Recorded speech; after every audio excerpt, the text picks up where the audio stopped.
So I'll call him His Majesty Reza Shah II.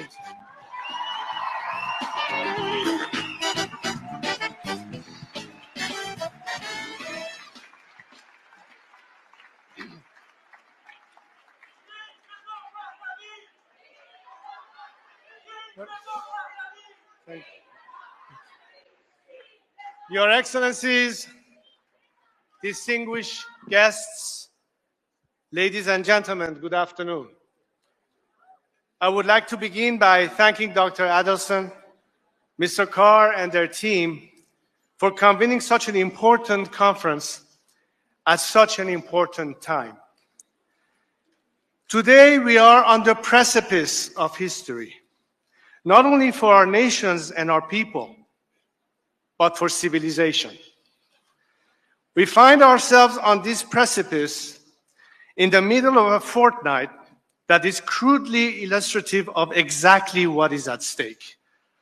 Just days removed from the second anniversary of the murder of Mahsa Amini and the slaughter of hundreds of Iranian protesters, and days from the first anniversary of October 7th and the mass murder of hundreds of Israeli civilians.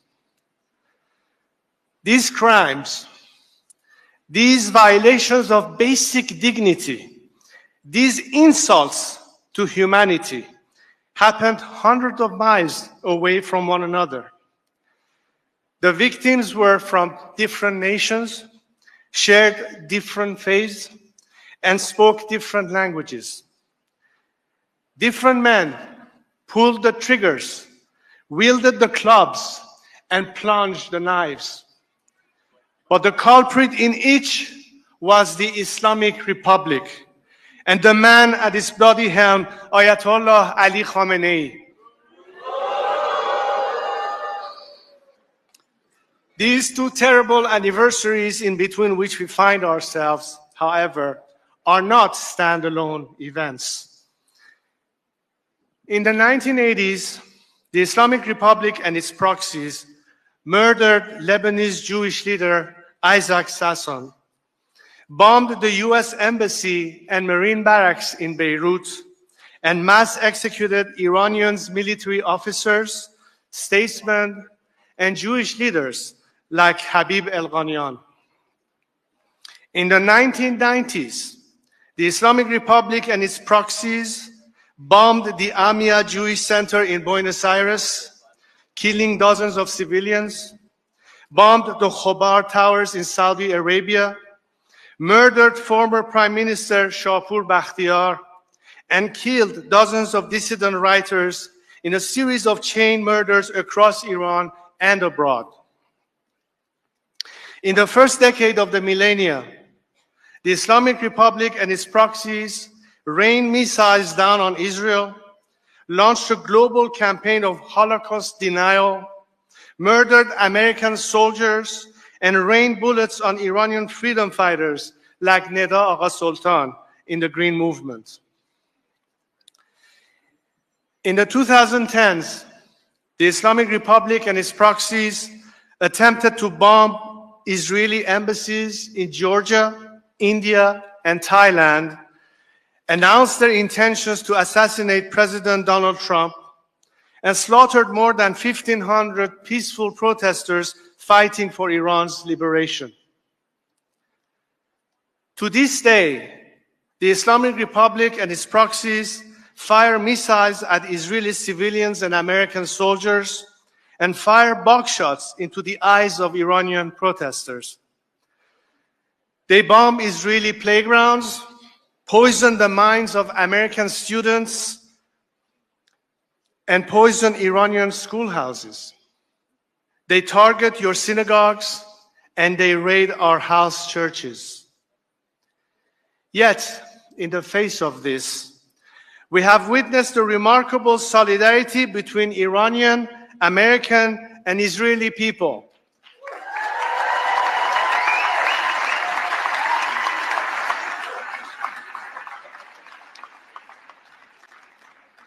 At the post-October 7th rallies in cities around the world, waving in the wind and shining in the sun, we saw the stars and stripes, the Star of David, and the Lion and Sun, the ancient and eternal Iranian flag, flying proudly side by side.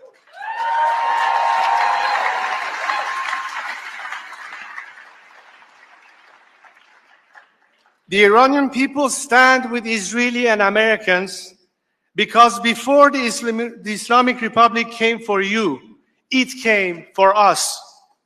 Ours is a shared experience. We know your struggle. My friends, you in Israel are under siege.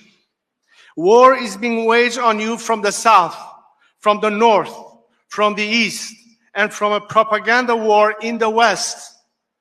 All of this is being coordinated, supported, and directed by the Islamic Republic. Reacting to each of these threats independently, as if they were independent threats, will leave you in a state of perpetual vulnerability. Merely fighting Hamas or Hezbollah will not deliver security for Israel or America. You will be simply reacting, and your people will never have peace. The time of reacting to these reactionaries must come to an end. Iranians too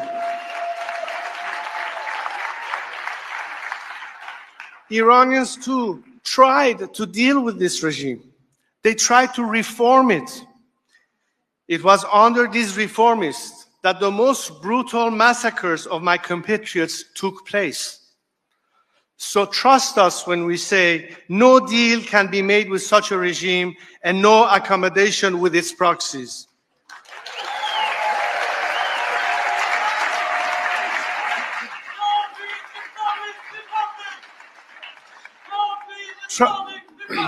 Trust us when we say that a regime that imports Hezbollah terrorists to murder its own citizens will never ever give up its jihad against you.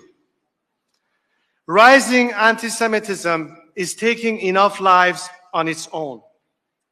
But the 20th century showed us that when that hateful ideology is backed by a regime that seeks to enforce it through violence, it is considerably more dangerous. So it is time to say enough is enough. It is time to draw a red line. Sadly, that red line had to be drawn with the blood of innocent civilians. Our Nika and your Shani. Our Puya and your Hirsch. The only path to honor their sacrifices, to prevent more innocent victims, and to bring peace for Israel, America, the Arab world, and my compatriots in Iran, is to send the Islamic Republic to the ash heap of history once and for all.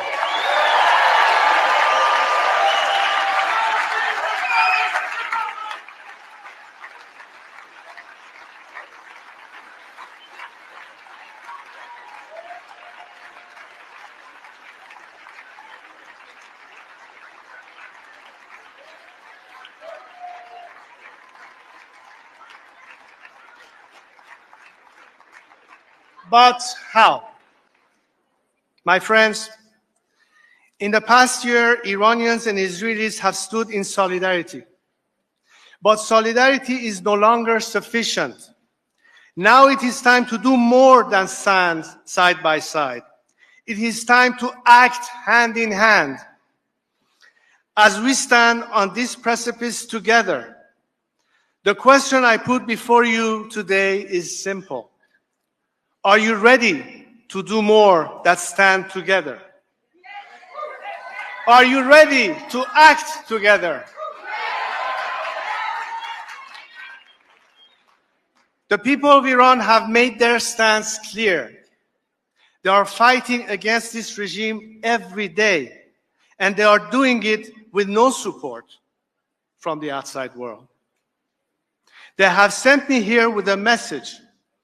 They are not only fighting to free themselves, but to free the Middle East and the world from the scourge of this evil regime.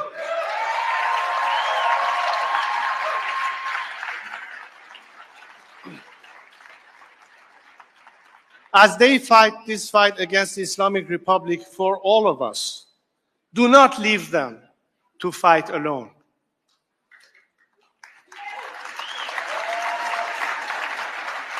The people of Iran are your partners, not pawns. Pawns are expendable. My people are not.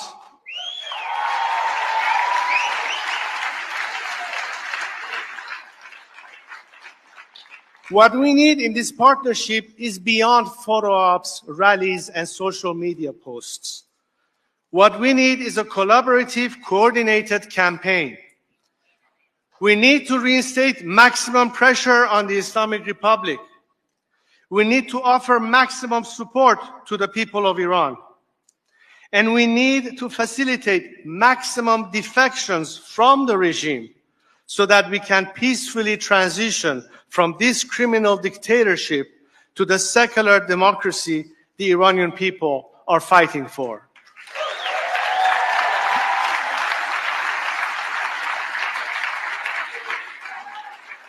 This requires leadership in the United States, in Israel, and an Iranian partner. Ladies and gentlemen, I am here to offer that partnership and extend a hand as a partner in peace.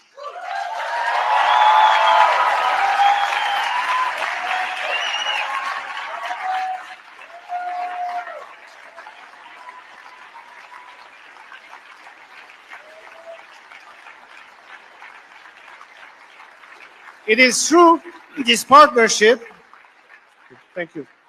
It is through this partnership, through this coordinated action, that we can achieve freedom for the people of Iran, security for Israel, the United States, the Arab world, and a true opportunity for a bright future for the Palestinians.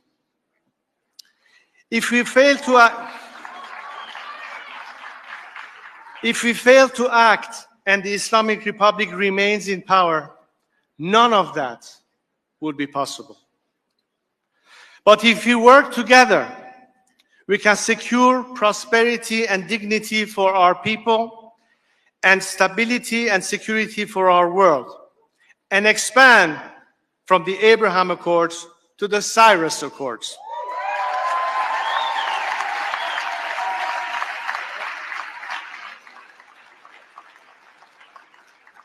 As we stand on the precipice of history, we do so united in our values and our vision. But now it is time to act. And when the lion and the sun rise again, the world will see a new dawn of peace. Thank you so much.